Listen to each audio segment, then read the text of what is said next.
Two second half Middlesbrough goals in 12 minutes courtesy of Emmanuel Latlaf and Marcus Forss gave Middlesbrough their second consecutive win in a week at Loftus Road on Saturday afternoon, giving Queen's Park Rangers their first loss in 5 matches and their second in the past 10. As the final of 3 matches that saw a win away at Leicester City the previous weekend and a hard-fought draw against West Brom on Wednesday night, it was unsurprisingly a pretty tired QPR performance, but as one that could damage our prospects of survival, it was also understandably a pretty disappointing one for our fans to take. So as usual, let's break down this performance, talk about what went wrong and what this means for QPR going forwards.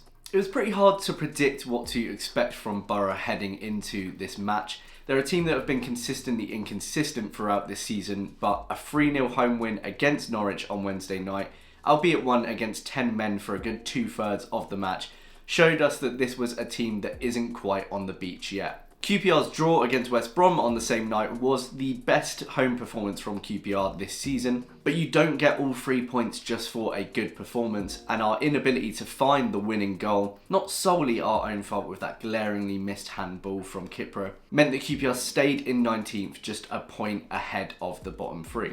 I was pretty surprised to see just 2 changes to the starting lineup for the Boro match, given that 9 of those 11 players absolutely emptied the tank against West Brom, with Chris Willock returning to the starting lineup in place of Paul Smith, and Jack Colback returning from suspension in place of Isaac Hayden. Now, I've spoken a lot in recent videos about the importance of maintaining the fitness of Isaac Hayden. He's a player that's had a pretty painful injury history over the last 2 to 3 years. But I must admit I was pretty fearful of what that would mean for our midfield, because he's been an absolute game changer since he came in January, not only in cushioning our defence, but also a really pivotal figure in helping us to play out from the back effectively. I was similarly intrigued by Marty's choice to stick with Frey up front after his workhorse-like performance on Wednesday. It's the first time Marty's actually stuck with a striker in consecutive games for 6 matches, though I guess there is an importance to show confidence in a striker, especially after he's missed a penalty. And I suppose overall you don't want to too drastically change a team that has been performing very well in the last 5 to 10 games, and Marty has more than earned his right to make these calls.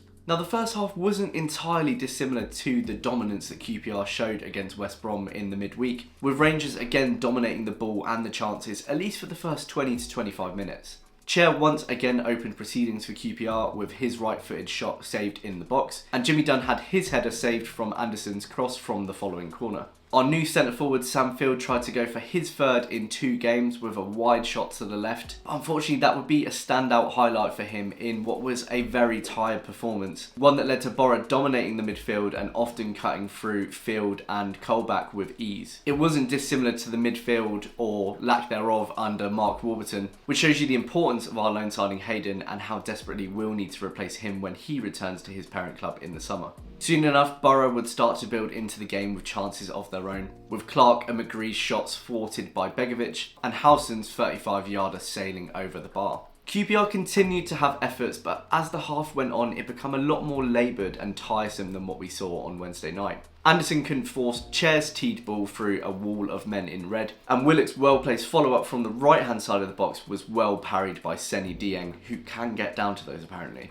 Mickey Frey did very well to pounce on a miss-hit Boro pass inside the QPR half, and put Chair through with a deliciously weighted through ball, but Paddy McNair did very well to shut down the angle, and Seny Dieng was able to parry his attempted lob. Our drop in intensity was most noticeable 5 minutes from half-time, when a simple ball out to the wing bypassed our whole midfield, and the return of the ball back to McCree in the middle passed them by once again, with only his awkward bobbled shot to the left-hand side of the post letting us off. Marty would send the team out as it was for the second half, but things did not get better. Boro were now owning the ball with that midfield dominance, and Begovic's failure to clear the ball left Forss with an open goal, denied not only by his missed shot but also the linesman's flag for offside. Cifuentes isn't shy of making seismic changes when he doesn't like the look of things, and he has made great impact with substitutions since his arrival at the club. But unfortunately, his triple change of Smith, Hayden and Dykes for Field, Chair and Frey was not set to be one of these occasions.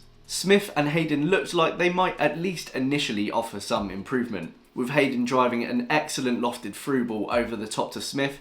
his fantastic touch taking the ball around Seny Dieng for an open goal, but Vandenberg's inch-perfect tackle from behind denied him of the opportunity to pull the trigger. That was unfortunately our only real chance at goal in the second half after having so many in the first. It started with Hayden getting a yellow card for a messy foul, Boro pumping the ball from the free kick on the halfway line into the box, and Cook uncharacteristically not being able to header that first ball, with the ball falling to Matt Clark, who lofted the ball over a certainly not touch-tight Jimmy Dunn and into the feet of Emmanuel Latlaf, whose flailing volley put it right into the corner and out of the grasp of Begovic. And from there, unlike the past 4 matches, it just didn't feel like we'd be getting back into this one. We're such a different team without Chair on the pitch, and we really struggled creatively without him. Dykes, who was pretty useful in his brief cameo appearance on Wednesday night and adequately fulfilling his roles against Bristol City and Leicester, showed why Marty has been opting for a new striker with just 1 goal in his 7 championship appearances so far over him. He was non-existent here, and I really hope those who thought that Frey looked like a donkey on Wednesday can really see how much running and pressing he offers to this team,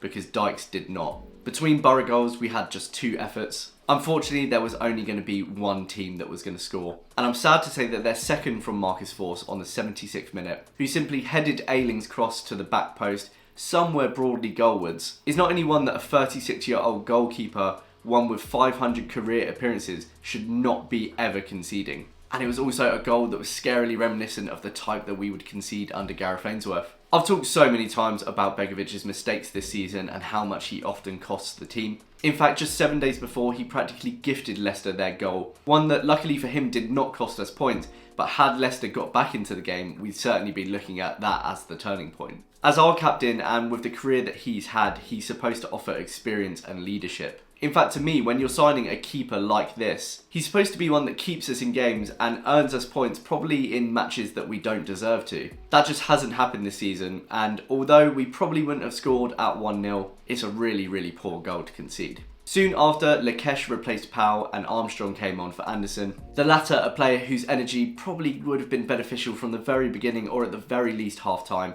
but he just didn't have the ability to impact this game at this stage, and Boro were quite comfortable in seeing the game out. The match petered out with very little of note in the last 20, and the ref blew the whistle for full time. Now, it's a disappointing result after the high of the Leicester City win last weekend and the draw with West Brom, which really could have been a win, but I must admit I'm not too downtrodden by this one. Even with this loss in our record, the past 10 is still the best run of form we've had since Michael Beale jumped ship. It's our first loss at home in 6 matches and just our second in the previous 10. There were some obvious problems here. We conceded 2 at home for the second time in 4 days. The team probably needed a bit more rotation than what we saw, and Marty's second half substitutes didn't work out this time. But that is the nature of the beast. Sometimes he's going to get it right and sometimes it's going to go wrong. I think it's very easy to forget, given the performances we've seen recently, the level of the squad that he is working with. He's improved a lot of our lower performing players, particularly in the last few matches, players like Dunn, even Dykes at times before Saturday, and we saw the highs that Field can hit on Wednesday night. But that means sometimes he's going to get things wrong, and sometimes those decisions aren't going to come off. He's still barely 5 months into his first job in England, and the positives have far outweighed the negatives so far. And this wasn't a Stoke away kind of loss, this was a tired loss after those big 3 matches in a week. And I hate to be cliche, but if we'd taken the 4 points against Boro and West Brom rather than Leicester and West Brom, I think we'd all be feeling pretty positive right now. The rest of the results, Stoke aside, thankfully went our way, so this hasn't been too damaging despite dropping down to 20th. Birmingham could make that a more precarious situation with their game in hand against Boro on Tuesday night. But otherwise, for the most part, I think we have been let off here. I've said it before, I really think this is going to go right down to the wire, and I don't think there is going to be a situation where we pull away drastically or early. But take away those 4 points that we gained last week and we would be pretty buried. And if we're going to stick with cliches, West Brom's 4-1 thrashing of Huddersfield yesterday afternoon has probably shown that that draw against them midweek, even though we really should have won it, was a much better result than we thought. We've just got to chalk this one down as a blip, recharge and get ready to go again away at Sunderland next weekend. It's now 6 losses in a row for them despite Slippy Mick's departure, and that presents a massive opportunity for us to get it back on track and make sure that this loss doesn't turn into more than just a one-off. Thank you so much for watching. Let me know what you think in the comments below. And if you've enjoyed the video, don't forget to like and subscribe. I'm very, very close to hitting 1,000 subscribers, at which point I can monetize this channel, which will really help me out in producing better content in the future. Thanks again, and I'll see you later this week for my Sunderland away match preview. Cheers!